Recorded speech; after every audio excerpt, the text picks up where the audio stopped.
বাংলায় একটা প্রবাদ আছে, টাকির লাঠি, সাতক্ষীর আর মাটি এবং গোবরডাঙ্গার হাতি। এই প্রবাদ বাক্যটি কিভাবে তৈরি হলো সে গল্প আপনাদের শোনাবো পূবের রাজবাড়ি বা জমিদার বাড়ির পুজো দেখতে দেখতে। চলুন বন্ধুরা, আমরা পূবের রাজবাড়ি বা জমিদার বাড়ির পুজো দেখতে দেখতে এই বাড়ির পারিবারিক ইতিহাস একটু জেনে নিই। এই বাড়ির ইতিহাস অনেকটাই বড়, তাই স্বল্প সময়ে সবটুকু বলা সম্ভব নয়। যতটা সম্ভব ততটুকুই আপনাদের শোনাবো। এটি হচ্ছে পূবের রাজবাড়ির ঠাকুর দালান। চলুন প্রথম থেকে শুরু করি আমরা। নমস্কার, আমরা এখন দাঁড়িয়ে আছি উত্তর চব্বিশ পরগনার অভিজাত ও ঐতিহ্যপূর্ণ টাকি রাজবাড়ি বা টাকি জমিদার বাড়ির সামনে। আপনারা দেখতে পাচ্ছেন প্রবেশপথের ওপরে একটি বোর্ড রয়েছে, তাতে লেখা রয়েছে টাকি রাজবাড়ি পূবের। কেন এটাকে পূবের বাড়ি বলা হয় সে কথা আপনাদের পরে বলবো। আপনারা দেখুন, এখানে লোহার গেটের গায়ে প্রবেশপথ ব্যানার লাগানো রয়েছে, আর এই গেটের ফাঁক দিয়ে কিন্তু সবাই বাড়ির ভেতরে প্রবেশ করছে, কারণ এই বাড়ির পুজো প্রায় 300 বছরের প্রাচীন ঐতিহ্যবাহী পুজো।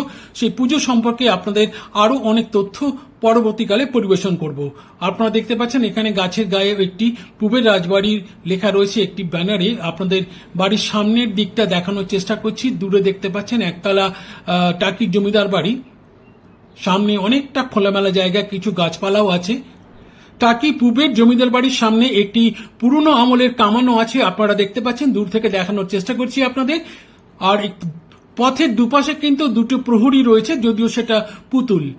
আমরা ধীরে ধীরে মণ্ডপের দিকে এগিয়ে যাচ্ছে, অর্থাৎ দুর্গা দালানের দিকে এগিয়ে যাচ্ছে। এই দেখুন আরেকটি রয়েছে পুতুল প্রহরী বেশি।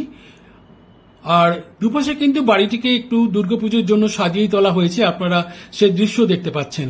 এটি হলো টাকির পূবের জমিদার বাড়ি। বাড়ির দেয়ালের প্লাস্টার খসে গেলেও কিন্তু কাঠামোটি কিন্তু এখনো অটুট রয়েছে, আপনারা দেখছেন সেই দৃশ্য। এই পরিবারের আদি পদবী ছিল গুহ, জাতিতে কায়স্থ। বলা হয়ে থাকে বাংলার রাজা আদিসুরের আমন্ত্রণে কান্যকুব্জ থেকে যে 5 জন কায়স্থ বাংলায় এসেছিলেন তাদের মধ্যে একজন ছিলেন বিরাট গুহ।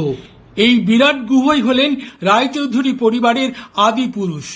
এই বিরাট গুহর পঞ্চদশ বংশধর কৃষ্ণদাস রায়চৌধুরী বর্তমান বাংলাদেশের সাতক্ষীরা উপজেলার মাইহাটি পরগনা শ্রীপুর গ্রাম থেকে টাকিতে এসে বসবাস শুরু করেন। এই রায়চৌধুরী বংশে কিন্তু রায়চৌধুরী পদবী ছাড়াও আরো 2-1টি পদবীর খোঁজ পাওয়া যায়। যেমন কৃষ্ণদাস রায়চৌধুরীর পরবর্তী চতুর্থ বংশধর বা উত্তর পুরুষ রমাকান্ত বিভিন্ন ভাষায় পাণ্ডিত্যের অধিকারী হওয়ায় ওয়ারেন হেস্টিংসের আমলে বৈদেশিক বিভাগে মুন্সি পদে নিযুক্ত হন এবং মুন্সি নামে পরিচিত হন। তার বংশধরেরা মুন্সি নামে পরিচিত। এবারে বলি এই বাড়িটিকে কেন পূবের বাড়ি বলা হয়। অষ্টাদশ শতকের শেষের দিকে টাকির রায়চৌধুরী পরিবারের 4 শরিক তাদের পৈতৃক ভিটে চারিদিকে 4টি আলাদা আলাদা বাড়ি তৈরি করেছিলেন। দিক অনুসারে এই 4টি বাড়ির নাম হয় পূবের বাড়ি, পশ্চিমের বাড়ি, উত্তরের বাড়ি ও দক্ষিণের বাড়ি। আর এই 4টি বাড়ি তৈরি হয়েছিল ইছামতি নদীর তীরে, যার ওপারে বাংলাদেশ। নদীর খামখেয়ালিপনায় ইছামতির পশ্চিম পাড় মানে টাকির দিকটা একটু একটু করে ভাঙতে শুরু করে, আর পূবের পাড় অর্থাৎ বাংলাদেশের দিকটায় নদীর জল সরে গিয়ে চড়া পড়তে শুরু করে। এখানে একটা বিষয় উল্লেখযোগ্য, এই যে বাড়িটিকে পূবের বাড়ি বলা হচ্ছে এটি কিন্তু অবস্থানগত দিক থেকে পশ্চিম দিকে অবস্থিত। কি খুব অবাক লাগছে তো? পশ্চিম দিকে অবস্থিত হয়েও কেন এই বাড়িটিকে পূবের বাড়ি বলা হয়, বলবো তার কারণ। এই বাড়িটি কিন্তু প্রথম দিকে তৈরি হয়েছিল ইছামতি নদীর ধারে পূবের দিকে, কিন্তু ইছামতি নদীর ভাঙনে সেই পূবের বাড়িটি তলিয়ে যায়। তারপর এই পশ্চিম দিকে জমিদার সূর্যকান্ত রায়চৌধুরী এই বাড়িটি নির্মাণ করেন, কিন্তু তার সেই পুরনো নাম অর্থাৎ পূবের বাড়ি নামটা কিন্তু থেকেই যায়। আজও মানুষের মুখে মুখে এই বাড়িটিকে পূবের বাড়ি বলা হয়। আমরা পূবের বাড়ির ঠাকুর দালানের সামনের বারান্দায় এসে উপস্থিত হয়েছি। আপনারা দেখতে পাচ্ছেন 5 খিলানযুক্ত ঠাকুর দালান, ওপরে কড়ি বর্গার ছাদ, আর থামগুলো কিন্তু সুন্দরভাবে কাজ করা আছে, করিন্থিয়ান থাম। আর সামনে বারান্দা, আর তারপরে আছে গর্ভগৃহ। গর্ভগৃহে মায়ের আরাধনা চলছে, আপনাদের দেখাবো সেই ছবি। আগেই বলেছি এই পরিবারের আদি পদবী ছিল গুহ, পরবর্তীকালে রায়চৌধুরী উপাধি এনারা পেয়েছিলেন। পূবের জমিদার বাড়ির কমলাকান্ত রায়চৌধুরী কাশীর রাজার দেওয়ান ছিলেন। তিনি দেওয়ানি পেশায় প্রচুর অর্থ উপার্জন করেছিলেন এবং সেই অর্থে অনেক জমিদারি কিনেছিলেন, যেগুলো ছিল অবিভক্ত 24 পরগনা, নদিয়া এবং বর্তমান বাংলাদেশের যশোর ও খুলনায়। আপনারা দেখছেন পূবের জমিদার বাড়ির ঠাকুরের ছবি, 1 চালার প্রতিমা। এবার এই পুজো সম্পর্কে দু চারটে কথা আপনাদের সঙ্গে শেয়ার করে নিই। আপনারা দেখলেন পূবের বাড়ির প্রতিমা একচালার প্রতিমা, আর এই প্রতিমা চক্ষুদান করা হয় মহালয়াতে, আর কাঠামো পুজো হয় রথের দিন। আপনারা দেখতে পাচ্ছেন হোমযজ্ঞ চলছে মায়ের সামনে, আর সুন্দর করে আলপনা দেওয়া হয়েছে মেঝেতে। মাকে পুজোতে অন্নভোগ বা রান্না করা ভোগ দেওয়া হয় না, তার বদলে ফল মূল মিষ্টি লুচি সুজি ঘরে তৈরি নাড়ু ইত্যাদি মাকে ভোগ হিসেবে নিবেদন করা হয়। আগে পাঁঠা ও মহিষ বলি হতো, কিন্তু এখন সেই বলি প্রথা বন্ধ হয়ে গেছে। এখন শুধুমাত্র আখ আর চাল কুমড়ো বলিদান করা হয়।